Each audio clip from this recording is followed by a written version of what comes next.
Hello everyone and welcome to my channel Anushka's Pathshala. तो आज हम पढ़ने वाले हैं what is the difference between selling and marketing. So let's get started. So selling, first of all selling जो होती है वो क्या है, एक पार्ट है मार्केटिंग का।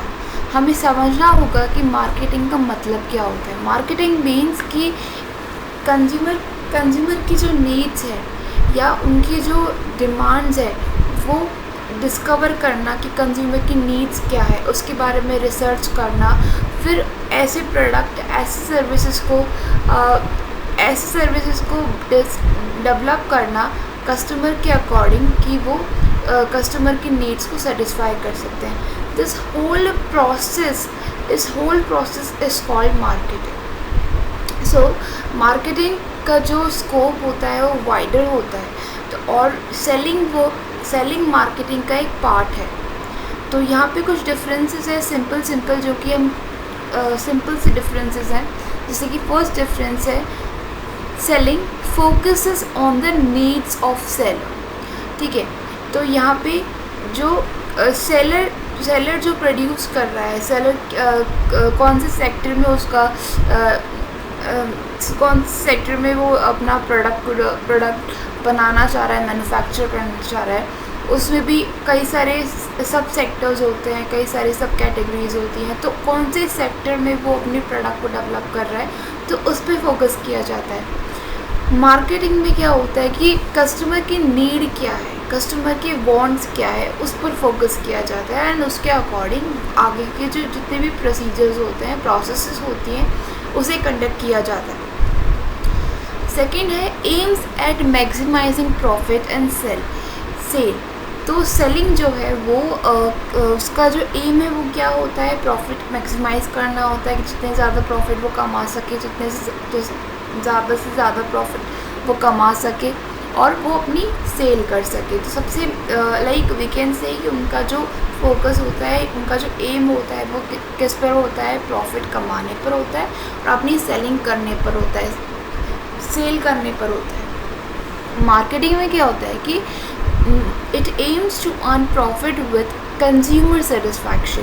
तो मार्केटिंग में सबसे मेन एम जो होता है कंज्यूमर सेटिस्फैक्शन होता है। मीन्स वो प्रॉफिट तो कमा रहे हैं लेकिन उसमें ये ध्यान में रखा जा रहा है कि कंज्यूमर को उसका सेटिस्फैक्शन मिल रहा है क्या नहीं।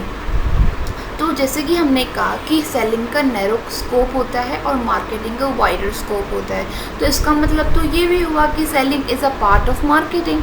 सो ये हम समझ सकते हैं क्योंकि मार्केटिंग का जो पूरा प्रोसेस है वो प्रोडक्शन से पहले ही स्टार्ट हो जाता है, लेकिन सेलिंग का क्या होता है, सेलिंग जो होती है वो प्रोडक्शन के बाद में होती है। तो सेलिंग में लिखा भी हुआ है starts after production with sale of product. तो ऑब्वियसली जब भी कोई प्रोडक्शन हो जाएगा तो जो स्टॉक एक शॉप पर आया है उसी स्टॉक को तो एक शॉपकीपर बेचेगा। तो ये प्रोडक्शन के बाद में सेल होती है एंड मार्केटिंग में कहा गया है starts before production and continues even after sale. So ठीक है, प्रोडक्शन से पहले स्टार्ट किया तो सबसे पहले जो मैन्युफैक्चरर है, जो भी कोई आइडिया लेकर आ रहा है और आइडिया को वो इम्प्लीमेंट करना चाह रहा है by doing the production and all, जो जितनी भी आगे की प्रोसेस उसे करने के लिए सबसे पहले एक आइडिया आता है। एक आइडिया को वो डिस्कवर करेगा, उस पर रिसर्च करेगा, मार्केट रिसर्च करेगा, कंज्यूमर बिहेवियर देखेगा, ट्रेंड देखेगा, ठीक है, मार्केट के बारे में पूरी रिसर्च करेगा, तब जाकर वो उसके जो भी प्रोडक्ट या कमोडिटी को वो प्रोड्यूस कर रहा है उसके लिए प्रोडक्शन करेगा, फिर उसका वो आगे का प्रोसेस करेगा। तो हम ये समझ सकते हैं कि मार्केटिंग जो है वो प्रोडक्शन से पहले स्टार्ट हो जाती है, then continues even after sale. तो जैसा हम एक एग्जांपल ले सकते हैं कि रेफ्रिजरेटर है, तो रेफ्रिजरेटर अगर मान लो उस पर डस्ट लग जाती है, वो ख़राब हो जाता है सेल होने के बाद, तो हम आफ्टर सेल सर्विस अवेल करते हैं। तो वो क्या है, मार्केटिंग का ही पार्ट है। तो हम ये समझ सकते हैं कि प्रोडक्शन से पहले स्टार्ट होता है और सेल के बाद भी ये कंटिन्यू होता रहता है। और इसका एग्जांपल ले सकते हैं आफ्टर सेल सर्विसेज, रिपेयर हो गया, ठीक है, कोई चीज़ ख़राब हो गई उसको हमने ठीक कराना हो गया, तो वो सब इसके अंदर आता है। तो मार्केटिंग प्रोडक्शन से पहले ही स्टार्ट होता है और सेल के बाद में भी कंटिन्यू होता रहता है। अगला डिफरेंस है producer is considered as king in selling. तो हमने क्या देखा कि यहाँ पे प्रोड्यूसर एक किंग की तरह माना जाता है सेलिंग में, लेकिन मार्केटिंग में consumer is considered as king. तो जैसा कि हमने पढ़ा था, हमने डिस्कस किया कि मार्केटिंग में जो नीड्स एंड वांट्स देखे जाते हैं कंज्यूमर्स पर, तो हम ये देख रहे हैं कि पूरा फोकस कंज्यूमर की नीड्स पर, वांट्स पर दिया गया है। यहाँ पर सेलर वही देख रहा है कि कंज्यूमर की नीड क्या है, वांट्स क्या है, उसके अकॉर्डिंगली वो मार्केटिंग कर रहा है। लेकिन सेलिंग में क्या हो रहा है कि यहाँ पे जो प्रोडक्शन कर रहा है वो यहाँ पे प्रोड्यूसर को किंग माना गया है, क्योंकि यहाँ पे जितने भी वो जो मार्केट में जितनी भी सेल हो रही होगी वो प्रोड्यूसर पहले मैन्युफैक्चर करेगा अपने आइडिया के अकॉर्डिंग। जो भी आइडिया उसने डिस्कवर किया है, उसने रिसर्च करी है, उसके अकॉर्डिंग वो मार्केट में प्रोडक्ट लेके आएगा और उस प्रोडक्ट को ही वो सेल करेगा।